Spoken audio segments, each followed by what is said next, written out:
श्री हरि के चरणों में नमन। आज हम श्रीमद् भगवत गीता के अध्याय 2 के श्लोक संख्या 26 का अध्ययन करेंगे। अथ च एनं नित्यजातं नित्यं वा मन्यसे मृतं तथापि त्वं महाबाहो न एवं सोचितुम् अर्हसि। इस श्लोक में आत्मा को जन्मने और मरने वाला मानने पर भी शरीर की अनित्यता को समझकर शोक करने का निषेध बताया गया है। भगवान कहते हैं, अथ च त्वम एनम, किंतु यदि तू इस आत्मा को नित्य जातम व नित्यम, सदा जन्मने वाला तथा सदा मृतम मन्यसे, मरने वाला मानता है, तथापि महाबाहो, तो भी हे महाबाहो, तू एवं सोचितुम न अर्हसि, इस प्रकार शोक करने के योग्य नहीं है।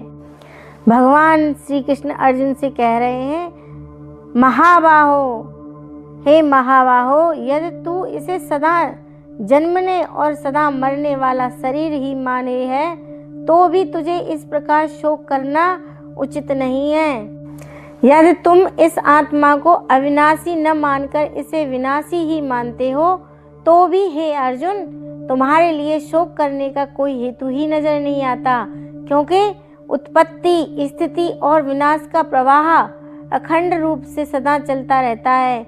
जिस प्रकार गंगा का जल स्रोत निरंतर प्रवाहमान होता रहता है, अपने उद्गम स्थल में वह अखंडित रहता है तथा अंत में सागर में समाकर समरस हो जाता है, और इस प्रकार वह जल यद्यपि अनवरत प्रवाहित होता रहता है, किंतु फिर भी जैसे बीच बीच में सर्वत्र उसका अस्तित्व दृष्टिगोचर होता है, वैसे ही यह जान लेना चाहिए कि उत्पत्ति, स्थिति और क्षय, ये तीनों स्थितियां सर्वदा परस्पर मिली जुली रहती हैं।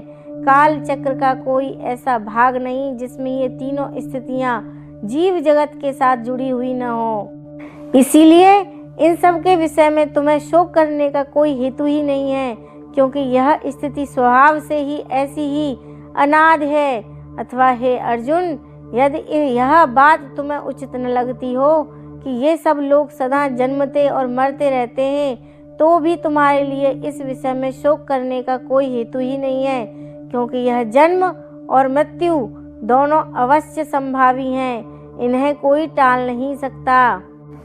इससे आगे का श्लोक का अध्ययन करेंगे हम अगली वीडियो में। तब तक के लिए हरे कृष्ण।